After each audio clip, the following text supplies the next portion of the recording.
สบายดีทุกท่านล้อสักยาเป็นภาชนะหนึ่งที่สำคัญสำหรับใช้ในคลินิกของหมอหรือว่าสุขศาลาเนาะแต่ว่าหลายคนยังบ่เข้าใจว่าล้อสักยามันมีประเภทไหนเดมีขนาดไหนเดเนาะเวลาเขาเห็นนะอยู่ทั่วไปเขาจะถามว่าราคาเท่าใดราคาเท่าใดเพราะว่ามันมีหลายขนาดมีหลายแบบ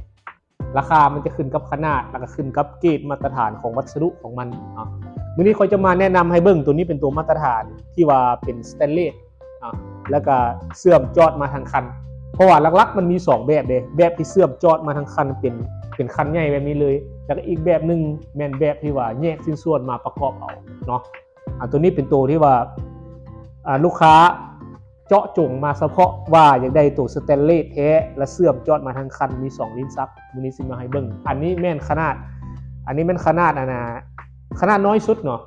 60คูณ40แล้วก็คูณ86เราจะมาเบิ่งเลยเพราะว่าลูกค้าหลายท่านบ่เข้าใจเนาะถึงว่าจะเป็นรุ่นมาตรฐานสแตนเลสแท้ตีนเก็บเสียงกะยาแต่ว่าบางเทื่อเขาอาจจะถามแล้วราคามันบ่คือกับตัวที่ว่าคอยรีวิวให้เบิ่งนี่สาเหตุย้อนอย่างบางคนคิดว่ามันแม่นอันเดียวกันสาเหตุย้อนคือขนาดมันเนาะรูปมันคือกันเป๊ะแต่ว่าขนาดมันบ่ได้น้อยซำนี้ถ้าว่าเป็นตัวที่80เนาะตัวสูงเว้ยใหญ่พี่เนาะนั่นแหละคือความต่างเนาะวันนี้เรามาเบิ่งตัวขนาดน้อยสุดที่ว่ากระทัดรัดเนาะแล้วก็ไซส์สะดวกสบายสำหรับคลินิกของหมอที่ว่าลูกค้าไซส์หลายเป็นตัวนี้เนาะแล้วก็มีหลายแบบหลายแบบหลายทรงแต่ว่าตัวที่ว่าเราการันตีมาเรื่องการใช้งานแบบอเนกประสงค์มันใช้ได้หลายเราแนะนำตัวนี้เราก็เลยตัวนี้มาเป็นค่อนข้างหลายเพราะมันมีถังข้างๆพร้อมแล้วก็มีถังที่เหงื่อได้นั้นพร้อมเนาะแล้วมีลิ้นซักอีก2ลิ้นซักคู่สินี่ซ้ำที่ใส่เนาะแล้วก็ทนทานแน่นหนาเนี่ย2ชั้นเนาะจะมี2ชั้นมี3ชั้นเอามาเบิ่งเลยอันนี้มันขนาดน้อยสุดเนาะที่ว่าเสื่อมมาทางคันเลยสังเกตเห็นว่าแผ่นสแตนเลสเนาะงามเก๋ดีลายคลิปที่ว่าค่อยได้อธิบายแล้วว่าสแตนเลสมีจักประเภทมันมีสแตนเลส 2/2 สแตนเลส 3/4 สแตนเลส316ก็สินี่เนาะถ้าว่าเป็นเครื่องแบบนี้เครื่องที่ใช้ในการแพทย์วันนี้จะเป็นสแตนเลส 3/4 เนาะสแตนเลสหมายความว่าหูจอดหูเสื่อมต่างๆเราเห็นเลยเนาะบอนจอดบนเสื่อมต่างๆนี่ก็เสื่อมเลยแล้วมันบ่มีการเกินเมียงเห็นป่ะเสื่อมติดมาเลยนะมาเป็นคันแบบนี้เลยเด็กเสื่อมติดมาแบบนี้นะเป็นคันแบบนี้แล้วด้านข้างมันมีอันยูเนาะอันนี้เป็นยูสำหรับซักยาหรือเปลี่ยนยาท่านหมอพยาบาลที่ไปเปลี่ยนยาเปลี่ยนอย่างต่างๆแล้วก็สามารถตั้งกล้องยาตั้งเครื่องอุปกรณ์การแพทย์เขาอยู่ทางนี้เนาะ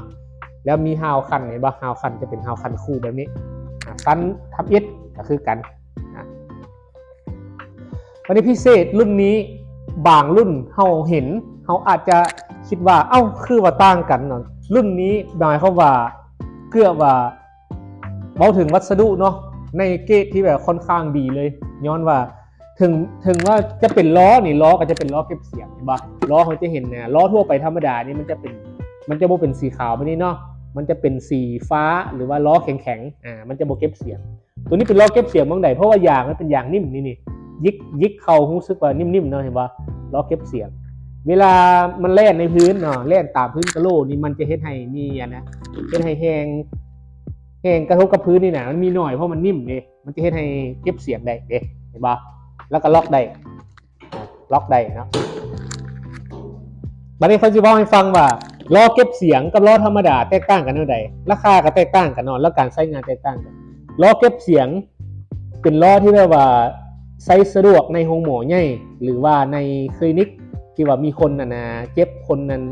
ป่วยที่นอนรับไปสิสมมุติว่าพยาบาลยูล้อเปลี่ยนสักอย่างถ้าเป็นล้อเก็บเสียงจะไม่ได้ยินเสียงเลยเนาะคือกระโหลกนี่ค่อยซุกไปนี่ไม่ได้ยินเสียงนะจะเป็นแบบนี้เนาะมูลได้360องศามันจะเก็บเสียงเป็นการเก็บเสียงแล้วบ่รบกวนผู้ป่วยเนาะเป็นการเก็บเสียงบ่รบกวนผู้ป่วยแต่ถ้าว่าเป็นล้อธรรมดามันจะได้ยินเสียงเด้อล้อธรรมดาเป็นล้อแข็งจะได้ยินเสียงถ้าว่ามันเป็นบ้อนกะโหลกอันนี้เป็นบ้อนกะโหลกที่ว่ามันบ่เพียงกันสิเนี่ยเวลาเฮาซุกผ่านกันเสียงก๊อกไปทีนี้เนาะมันจะเฮ็ดให้เป็นการรบกวนผู้ป่วยถ้าว่ามีผู้ป่วยนอนพักฟื้นอยู่โรงหมอจะสินี่อันนี้มันคือวิธีการใช้งานที่เขาเฮ็ดมาเนาะ อันนี้ลิ้นซักเนาะลิ้นซักนี่ก็แน่นอนละเป็นบอนใส่เครื่องใส่ของนี่เป็นสเตนเลสนะลิ้นซักนี่กว้างขวางดีเอาออกมาเห็นปะลิ้นซักคู่หรือว่าผู้ใดอยากได้ลิ้นซักเดียวก็ได้เนาะลิ้นซักเดียวก็จะเป็นลิ้นซักใหญ่เลยแต่ส่วนฮอตอีกอันนี้เป็นลิ้นซักคู่แต่ว่าเขาอยากแยกเครื่องเขามีเครื่องหลายแบบแยกกันก็ใส่นี่เนาะถ้าใครอยากได้3ท่านใส่เครื่องให้หลายตื้มมันก็จะมีท่านนึงอยู่ด้านนี้มีลิ้นซักอยู่ด้านถึงเนาะตรงนั้นนี้เขาจะเอามารีวิวให้ตามหลังอันนี้เป็นรุ่น2ท่าน2ลิ้นซักและตีนเก็บเสียงได้สามารถล็อกได้วิธีการใช้งานอเนกประสงค์หลายอย่างสำหรับคลินิกของหมอต่างๆขอแนะนำเนาะ